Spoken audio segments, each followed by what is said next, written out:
Yeah, this year's been a fucking good year for me. This is one of my. I think I'll look back and be like, 2020 was a fucking sweet year. Um, it was a big when I fought Jose Quinones. It was coming back from a 2-year layoff, little over 2 years, and it was just like I have vivid memories of walking around taking the dogs on a walk, and at night, every night, and just picturing Joe Rogan holding my hand up, and saying, that I won, and I have that vivid memory and feeling of when it happened when I knocked out Jose Quinones, and it was fucking. It was like it was a pretty powerful moment with having that layoff, dealing with all that adversity, and then I was like, I'm back. I'm ready to go. I'm ready to take over the game. I felt so fucking good in there. And then I fight Eddie Wineland, do what I did to Eddie, and then I was just feeling good. So I coming off 2 first-round knockouts, and then I get up another fight that I pictured going the same way, fighting Cheeto. Obviously that didn't work out, but it's still, I got, when you're making money, and I can go and bought a house, like a dream house, like a fucking house, a really nice place and then we had a baby. And now I've it's just, this year's been crazy. This year's been, the best year ever, for sure. That's awesome. Like you just mentioned, manifesting. Is that something that you do a lot and take quite seriously? I feel like I remember when I was like 16, I watched The Secret on Netflix. You ever see that? What is it? It was all about manifesting, just believing and thinking about stuff, and it happens. And I remember just like thinking about all this, and it's crazy that it's happened. And I've always thought about becoming champ and stuff, but it's pretty much the same mindset. It's just, if I keep winning, you keep getting good. You have to have fighting skills. And thankfully, I love training. I love being here. You guys hung out with me today. It's Wednesday. Went and hit mitts. Came and done jiu-jitsu. Like, I enjoy training. And so you have to be able to keep winning. You got to be able to train, get good. Then you go out there and win. And my style, I have a sweet style. I'm fast and explosive, and I can put people's lights out. I've been doing it since I was 16. And I'm 26 now, so I'm dipping into my prime. So there's just so many good years ahead. That I can see in the future. I mean, like, as far as I'm gonna fight, I have a lot more fights. Hopefully, fight February 13th in Vegas. That's the plan. I had 3 fights in 6 months this year. So next year I'm looking to have 3-4 fights again and continue and doing what I've been doing. I don't look at that Cheeto fight like. It's weird how the fans look at people. They're like, oh, he's done. It's over. It's like, if you understand fighting, you break down that fight. You don't say a lack of skill anywhere. There was nowhere I lacked skills. I was busting him up. I mean, I landed clean shots. He kicked a nerve, and I, there's a nerve right here that gives you something called drop foot. And Yeah, I don't think a lot of people really understand, do they? Like when they hear or they read that O'Malley's saying that he's undefeated. Like, can you kind of explain what that word means to you, like metaphorically and physically? it's still a fight, and people act like I don't understand that I still lost the fight. Like, I get that 100%. I said I'm the only undefeated fighter in the world that's lost. I'm mentally undefeated as far as I'm concerned. I didn't lose because my skills weren't good. If he would have went out there and broke me and just submitted me, I'd be like, damn, I lost, got my ass kicked. But that's not how I feel. Yeah. You watch the fight. It's just, that fight, it goes a different way, 100%. Whether I win or lose, that fight is a crazy different fight if he doesn't kick that nerve. But it's I got paid. Everything's been going good, so I don't look at that as a negative thing that happened in my life at all. And who knows, when I go out there and lose in the way I just explained, I get broke, someone submits me, I get knocked out. You still, therefore I lost, but that fight I just don't feel like I lost. And it's pretty much that simple. I think I just have better skills, and I'm a better fighter. But and it's like a mentality, though, right? It is, for sure. Yeah, you're absolutely right. It's a mentality. Like, you can't go in. If I go into my next fight thinking I'm a loser, I lost, I'm not good, I feel like that'll affect you in a negative way. So I don't want to think like that. Not in this game. You can't have that mindset. Yeah. Is that an easy thing to kind of start slipping into? Thinking like that? I don't know. I don't think I haven't had to. I don't feel like if I would have lost that fight, I mean, then I'd have to be dealing with different emotions and different thoughts. But that fight, I didn't feel like I lost. I am interested if there is anybody from England in your weight class that you would, fancy. I think I spend so little time thinking about who I'm gonna fight and who I'd want to fight. Like, it doesn't really take up much of my time. I don't really watch many fights. Like, as far as when there's a UFC card, like, if it's a big ass card and a sweet card, I'm gonna watch. If not, I'm honestly probably not gonna watch. Do you know what? I don't know why. That always surprised me when people said that. Like, Derek Lewis was the first person that I was like... That said he doesn't watch fights much? Yeah. But he was like, he doesn't watch fights, like, at all, man. He's just like, I don't know. Yeah, I remember Benson Henderson, because I would, like, when I first moved down here, I would watch fights more. And Benson would always say he never watched fights. And I was like, I always thought that was weird. But now I'm like, I really don't. But my Xbox buddies, when I stream and I talk to my Xbox buddies, my buddy in Canada, his name's Nick. On Xbox, his name's Warlike Uncle. We sparred. I flew him down and sparred. It was fucking funny. But I think I've seen it on your YouTube. Is it on your YouTube? Or yeah, it's on YouTube. I think it's just like Sugar Sparring Twitch subscriber. But when I talk about fights with him, he knows every person on the card. He bets on every fight. He knows where they train. I'm like, holy shit, I don't know hardly. I could name like a couple people in my weight class, like the bigger names. Other than that, I'm like, I just don't really watch. Talking about like your weight class, can you give me like a timeline to your title fight? And you can include finishes if you're feeling imaginative. Yeah, I think one thing I did realize is shit like that can happen. Like, I thought I would be champ 2021, but now I just don't really.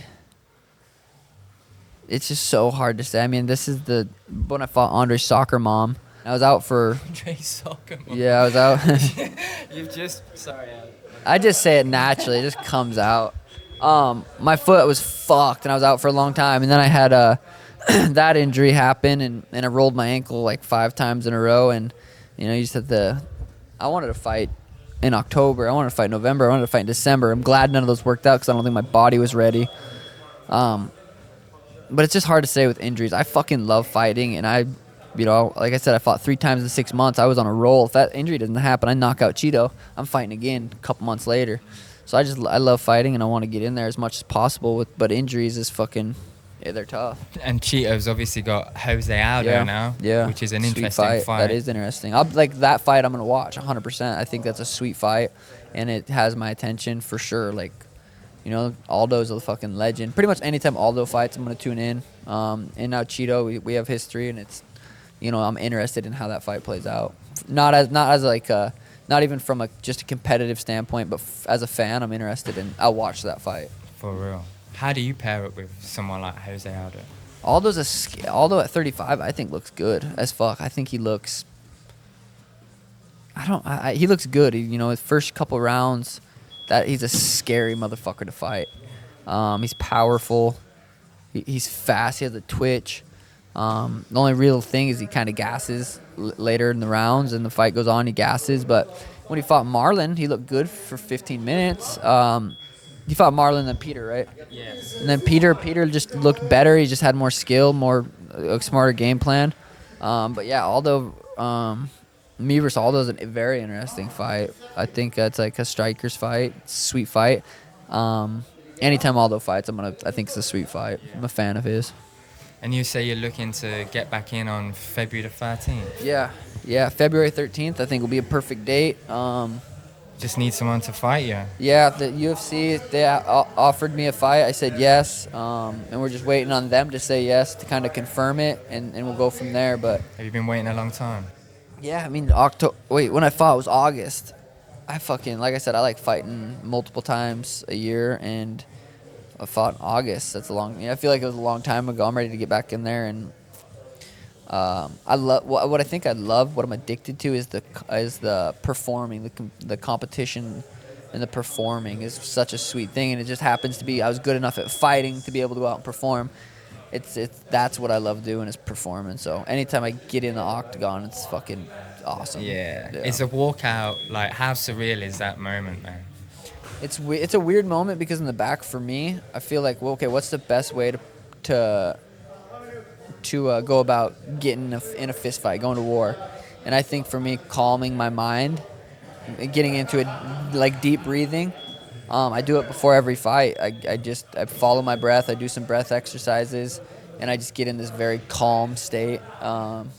It's something that everyone notices as well when you're walking out. It gets mentioned in commentary as well, like, look how composed this young man looks, is pretty much what I've heard. I feel like I'm almost in a deep meditative state while I'm walking out, and then when I'm in the cage, I feel like I'm just very calm. I think that's the best way to perform. I think that's way my muscle memory is going to be able to take over easiest. I don't have to think. I've done the work. I've put in the work. In training camp, I feel like I'm, you can't get much more disciplined when I'm in training camp. I do everything that I need to do, from eating, sleeping, recovery, the training, the mental, the breathing, I do what I need to do. So going in there, I'm super calm. For real, yeah. Because for me, I'd imagine that, like, I could get calm backstage, and then as soon as they come into the room and they're like, okay, Sean, you're up in 10 seconds, it's just like, oh shit. Oh, shit. Is there anything like that? And also, like, when you walk out and the crowd's there, for example. I miss that so much.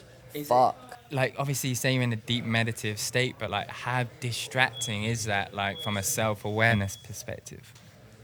It feels good. Like, I like it. I would prefer it 100% having the audience there. I don't think it necessarily affects my performance, because I'm a performer and I can perform whoever's outside the cage.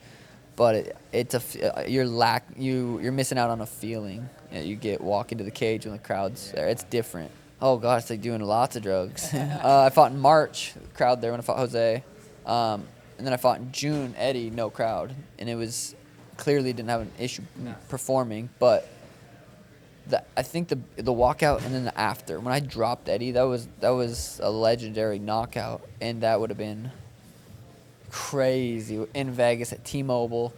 That would have been fucking amazing. It was cool though in its own right, not having anyone there. It was weird almost. It was like silent. You could hear woo, and then like Could you hear Joe like? I didn't hear anything when I was in the cage. I didn't hear the commentary. No. Nah, because that's what a lot of people say, is that like the sound's completely gone. Yeah, you can hear him. Yeah. Yeah, I didn't. I guess you're too focused. Fucking fights are too fast. Yeah. And I don't have time to hear it. You've got such a good relationship with Tim, man. Like, how did that start? Yeah, that's a long story short. I was fighting in Montana. He's from Montana. We didn't know each other. He was a pro looking to make it in fighting in UFC, and he was down in Phoenix. He was in Bellator at the time, so he made it in a sense. He was in Bellator fighting in a good promotion. And he came back to Montana to commentate some local fights where he used to fight, and I was on the card. And I was fighting this college wrestler that he knew of. I was a pretty good wrestler, and I armbarred him. And Tim was like, what the fuck? That was because Tim had seen me knock people out before, too, and I'm 18 at this time. So I armbar this kid, and Tim's like, damn, he must have some skill or at least some potential. So he invited me down. I flew down shortly after, like as fast as I could. I was like, hell yeah. He offered me to come down and train at the lab, and I came down for 10 days, and I got fucked up bad. Like bad, and Tim probably assumed I wasn't coming back. In the gym though, right? Yeah. Oh yeah, no, yeah, not on drugs. I just got fucked up. No, I got fucked up in the gym bad. Everyone was just fucking me up. I didn't understand there was levels to fighting. I was the man in Montana, and so I kept getting busted up. Would go back to the gym. Was there for 10 days. Went back to Montana, and that was a pivotal time in my life where I was like, I'm either gonna make it or I'm not. So and in my mind at the time, it was similar to now. I was like, fuck it, let's do it. So I saved up $2,000, paid off my 2006 Nissan that we cruised in earlier, and drove down. And Tim and I got an apartment, and it's been bouncing around from place to place to place to place. And now we're finally in a spot that we love. Yeah, that's great, man. Obviously, you've just been watching you roll. And now there's a Ghee class going on. Yeah. Oh, yeah. I haven't done the Ghee since Elena was born 1 month ago today. And then about 2 weeks before she was born, Danny wanted me to kind of avoid big groups for COVID and everything like that. So I haven't been doing Ghee.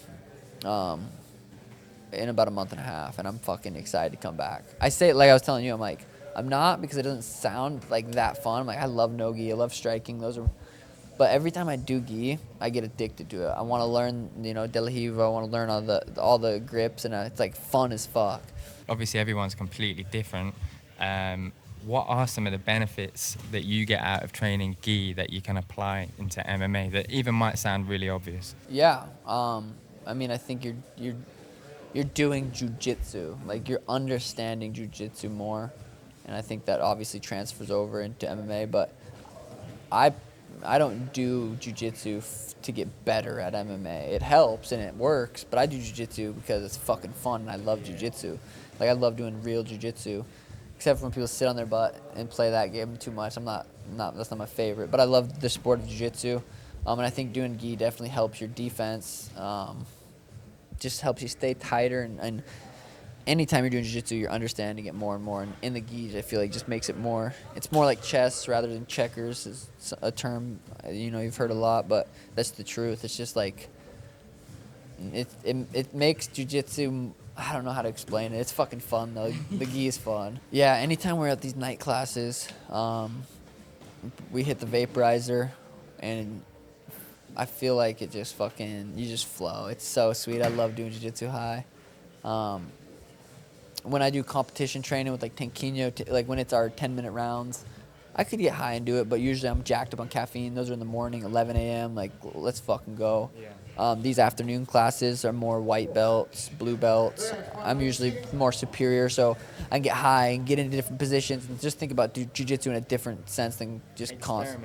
Experiment more and help them learn things, or help them, get better at their game. And high jiu-jitsu at night, it's fucking, I honestly don't think there's anything more fun than that. It's the best.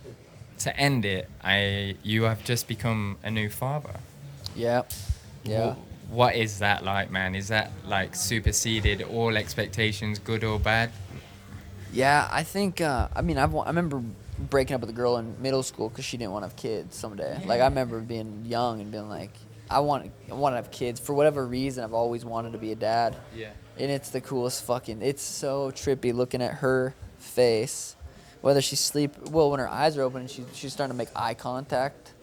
Like before, like a couple weeks, she's like cross-eyed, and it's fun. It's so cute. But now she's like starting to look into your eyes, and it's fucking trippy. It's so cool, but it's hard to explain. Like, it's just like a feeling. It's not really, words can't make you feel that way. I don't know. Yeah. From a psychological point of view, do you think it's changed anything about like your fight style, your aggression, your mentality? My fight style always has been not get hit in the head. I don't want to get hit. I know the dangers of getting knocked out and the dangers of brain damage and all that. So if anything, I'm gonna want to. I feel like I always go into fights wanting to prepare as the best I can. So I think it just kind of has more of the. I just don't want to get hit in the head, but I want to fight. So it's either I get really good at not getting hit and fucking someone else up, or I don't fight. Yeah. So, but yeah, it makes you more aware of that. Like I'm her daddy. She needs her daddy. I need to be sane and healthy, and while she grows up. So that's awesome. You think about it. Yeah. Well, how long till she enrolls here? Yeah, that's gonna be fucking fun. I'd love to get her a little Ghee. She turned a month today, so who knows? Maybe when she's. I think we'll probably start bringing her to the gym here soon, and she's gonna pretty much just grow up on the mat. Before Danny's pregnant, this is where we're at here 4 days a week. Here's home in a sense. Like this is our nightly routine for the most part. So that'll be nice to get back into, because right now we're avoiding her being around too many people. But shortly we'll be back. Yeah, it makes sense, man. Well, thank you so much for today, man. Your hospitality as well, brother. Yeah, that was a fucking sweet day. Yeah, anytime you guys are down in Phoenix, let me know. We'll have a fucking. I'm sure the fans are gonna love seeing this. I'm excited to watch it. I think it'll be cool. It'll be sick, man. And when we come down, we'll bring Dan as well. And we'll go get some tattoos and make like a little tattoos. Fight Inc. kind of movie. That'd be pretty sweet, right? That would be fucking badass. I'll get whatever you want tattooed on my ass. Let's go. Something fucked 100%. Up. Oh man, love it. Dude, no, thank you. That was a badass day. Thank you too. That was fun.